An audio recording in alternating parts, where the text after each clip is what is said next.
పట్టపగలు కూడా మహిళలకు రక్షణ కరువైంది. తన ప్రేమ ప్రతిపాదనను తిరస్కరించినందున కోపంతో ఒక యువకుడు అందరూ చూస్తుండగానే ఒక యువతిని ఆమె వసతి గృహం వద్దకు వెళ్లి వేధించాడు. ఈ ఘటన బెంగళూరులో చోటు చేసుకుంది. 29 ఏళ్ల నవీన్ కుమార్ జ్ఞానజ్యోతి నగర్లో మెయిన్ రోడ్డుపై ఉన్న పీజీ వసతి గృహానికి కార్లో వచ్చాడు. హాస్టల్ నుంచి బయటకు వచ్చిన యువతిని రోడ్డుపైకి పట్టుకొని అనుచితంగా తాకుతూ ఆమె బట్టలు చింపడానికి ప్రయత్నించాడు. దీంతో ఆమె సహాయం కోసం కేకలు వేసింది. బాధితురాలి ఫిర్యాదు మేరకు నిందితుడిని అరెస్ట్ చేసినట్లుగా పోలీసులు తెలిపారు. ఏడాది క్రితం వారిద్దరికీ సోషల్ మీడియాలో పరిచయం కాగా కొన్నాళ్లుగా ప్రేమ పేరుతో నవీన్ కుమార్ యువతిని వేధించాడు. ప్రేమను నిరాకరించిందన్న కారణంతో యువతిపై దాడికి యత్నించినట్లుగా సమాచారం.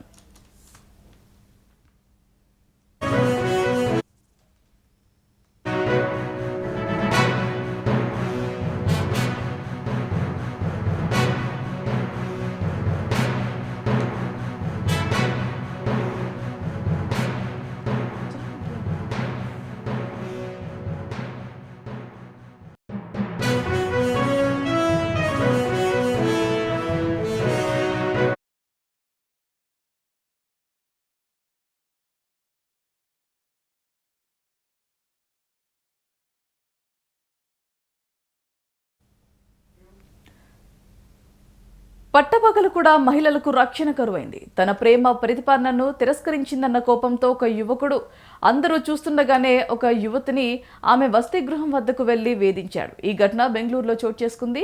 29 ఏళ్ల నవీన్ కుమార్ జ్ఞానజ్యోతి నగర్లో మెయిన్ రోడ్డుపై ఉన్న పీజీ వసతి గృహానికి కార్లో వచ్చాడు.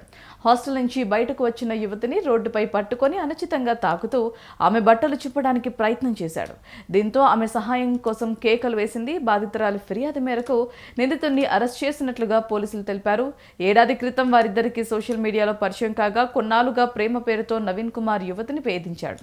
ప్రేమను నిరాకరించిందన్న కారణంతో యువతిపై దాడికి యత్నించినట్లుగా సమాచారం.